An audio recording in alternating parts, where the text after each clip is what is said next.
Hello everyone. So we are discussing previous year questions of the chapter Organisms and Populations in the topic Populations. In today's session we are going to discuss a long answer type question of 5 marks which was asked in the CBSE Board Delhi Examination 2019. So the question is A part, what is population according to you as a biology student, and B part, the size of a population for any species is not a static parameter. Justify the statement with specific reference to fluctuations in the population density of a region in a given period of time. तो बेटा इस question के ए part में हमसे पूछ रहे हैं कि पॉपुलेशन क्या होती है, और बी पार्ट में हमें बताना है, हमें एक स्टेटमेंट दिया हुआ है, the size of a population for any species is not a static parameter, यानी इनके अकॉर्डिंग पॉपुलेशन का साइज एक स्पीशीज के लिए स्टैटिक पैरामीटर नहीं है, यानी फिक्स्ड नहीं है, वो चेंज होता रहता है. इस स्टेटमेंट को हमें जस्टिफाई करना है. So let's check the answer. तो बेटा ए पार्ट में हमें बताना था कि पॉपुलेशन क्या है. तो बेटा पॉपुलेशन एक ग्रुप होता है ऑर्गेनिजम्स का जो एक पर्टिकुलर जोग्राफिकल एरिया में एक साथ रहते हैं और रिसोर्सेज को आपस में शेयर करते हैं और उनके लिए compete करते हैं और आपस में पोटेंशियली ब्रीड करते हैं. तो उस ग्रुप को हम बोलते हैं population. Clear? So the answer is a part. In nature the organisms which live in groups in a well defined geographical area share और compete for similar resources, potentially interbreed, constitute a population. Clear बेटा?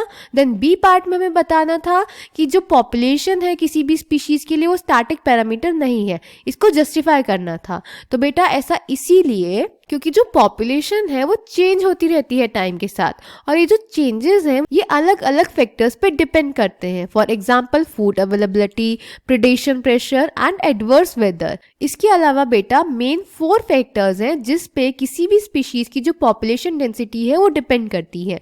वो है नेटालिटी और immigration, जिनकी वजह से population density increase करती है, एंड मॉर्टालिटी एंड एमिग्रेशन, जिनकी वजह से पॉपुलेशन डेंसिटी डिक्रीज करती है. नेटालिटी होता है बेटा कि एक पर्टिकुलर टाइम पीरियड में किसी पॉपुलेशन में कितने नए लोगों का बर्थ हो रहा है. मॉर्टालिटी होता है बेटा कि एक पर्टिकुलर टाइम पीरियड में किसी पॉपुलेशन में कितने लोगों की डेथ हो रही है. इमिग्रेशन होता है बेटा कि किसी पॉपुलेशन में एक पर्टिकुलर टाइम पीरियड में कितने नए लोग बाहर से आकर जुड़ रहे हैं. और एमिग्रेशन इसका उल्टा होता है, यानी एक पर्टिकुलर टाइम पीरियड में एक पर्टिकुलर हैबिटेट को कितने लोग छोड़कर जा रहे हैं. क्लियर?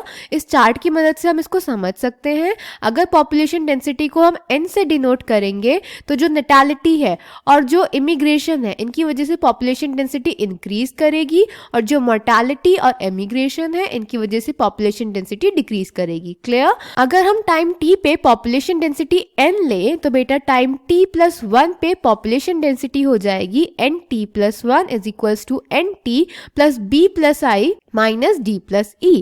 क्लियर? यानी कि जब बर्ड्स और इमिग्रेंट्स का नंबर ज्यादा होगा डेथ्स प्लस इमिग्रेंट्स के, तो किसी भी पॉपुलेशन की पॉपुलेशन डेंसिटी इंक्रीज करेगी. क्लियर बेटा? So the answer is B part. The size of a population for any species is not a static parameter. It keeps changing with time depending on various factors including food availability, predation pressure and adverse weather. In fact, it is these changes in population density that give us some idea of what is happening to the population, whether it is flourishing or declining. Whatever might be the ultimate reasons, the density of a population in a given habitat during a given period fluctuates due to changes in 4 basic processes, 2 of which, that is natality and immigration, contribute to an increase in population density, and 2, mortality and emigration, to a decrease. First, natality refers to the number of births during a given period in the population that are added to the initial density. Second, mortality is the number of deaths in the population during a given period. Third, immigration is the number of individuals of the same species that have come into the habitat from elsewhere during the time period under consideration. And fourth, emigration is the number of individuals of the population who left the habitat and gone elsewhere during the time period under consideration. Then here is the chart. So if n is the population density at time t, then its density at time t+1 is nt+1 is equals to NT plus B plus I minus D plus E. The population density will increase if the number of births plus the number of immigrants, that is B plus I, is more than the number of deaths plus the number of emigrants, that is D plus E. Under normal conditions, births and deaths are the most important factors influencing population density, the other two factors assuming importance only under special conditions. For instance, if a new habitat is just being colonized, immigration may contribute more significantly to population growth than birth rates. So I hope this question is clear to you. Thank you.